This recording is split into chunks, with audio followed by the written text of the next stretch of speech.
तलबा यूनियन के ज़ेर एहतराम केजी से लेकर पीजी तक के तालीमी इदारों ने कडपा ज़िला में स्टील इंडस्ट्री के क़याम को रोकने और विशाखा स्टील इंडस्ट्री की निजाकारी को रोकने के लिए ज़िला इनामाया में बंद का ऐलान किया है। तलबा यूनियन के कायदीन इस बात पर नाराज़ थे कि कडपा में 4 मरतबा स्टील इंडस्ट्री की बुनियाद रखी गई, लेकिन अब तक एक पत्थर भी नहीं काटा गया।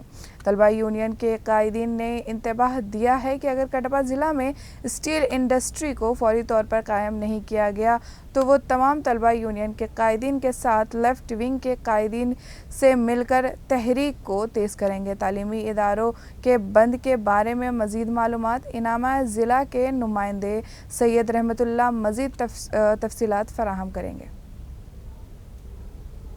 కడప జిల్లాలో ఉక్కు పరిశ్రమ ఏర్పాటు చేసి విశాఖ ఉక్కు పరిశ్రమ ప్రైవేటీకరణ ఆపేందుకు విద్యార్థి సంఘాల ఆధ్వర్యంలో అన్నమయ్య జిల్లాలో విద్యా సంస్థలు బంద్ చేపట్టారు. ప్రస్తుతం మనతో మాట్లాడడానికి విద్యార్థి సంఘాల నాయకులు ఉన్నారు. వాళ్ళని అడిగి తెలుసుకునే ప్రయత్నం చేద్దాం.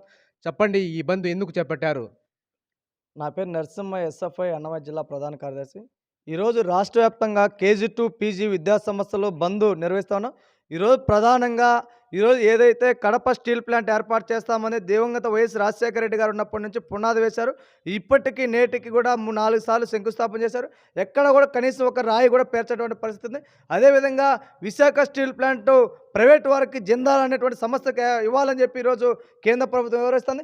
ఈరోజు విశాఖ స్టీల్ ప్లాంట్ నష్టాల్లో ఉందని చెప్తున్నారు. కానీ ఇప్పటికి స్టీల్ను ఏ రోజు కూడా నష్టాల్లో లేదు. ఇప్పటికి లాభాల బాటలో ఉన్నటువంటి విశాఖ స్టీల్ ప్లాంట్ను ప్రైవేట్ పరం చేయడం అనేటువంటిది చాలా దుర్మార్గమైనటువంటి చర్య.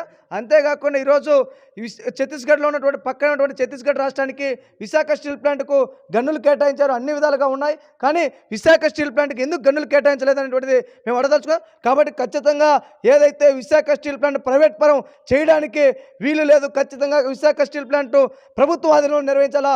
దానికి అదేవిధంగా ఖచ్చితంగా గన్నులను కూడా కేటాయించాలని చెప్పి ఈ సందర్భంగా తెలియజేస్తాం. రాబోయే రోజు ఎన్నికలు కాబట్టి ఖచ్చితంగా దీనిపైన పెద్ద ఎత్తున పోరాటానికి నాంది అవుతామని చెప్పి కార్మికులను, కర్షకులను, ప్రజానికాన్ని, విద్యార్థి యువజన సంఘాలు వాడవాడలా కదిలించడానికి కూడా సిద్ధమవుతామని కూడా ఈ సందర్భంగా తెలియజేస్తూ ఉన్నాం.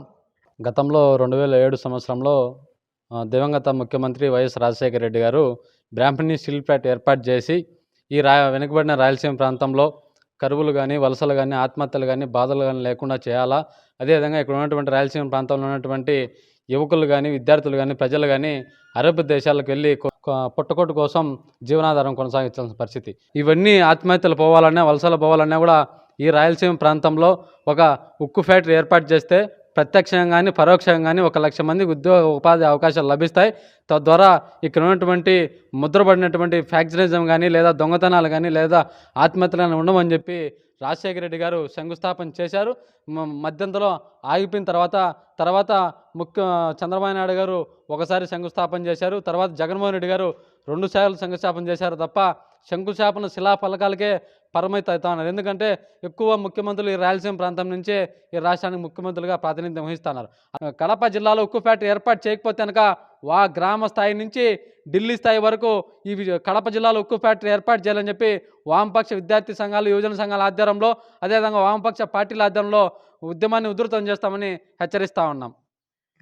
కడప జిల్లాలో ఉక్కు పరిశ్రమ ఏర్పాటు చేసి విశాఖ ఉక్కు పరిశ్రమ ప్రైవేటీకరణ ఆపేంత వరకు తమ ఉద్యమాలను ఇంకా ఉధృతం చేస్తామని విద్యార్థి సంఘాల నాయకులు తెలుపుతున్న పరిస్థితి.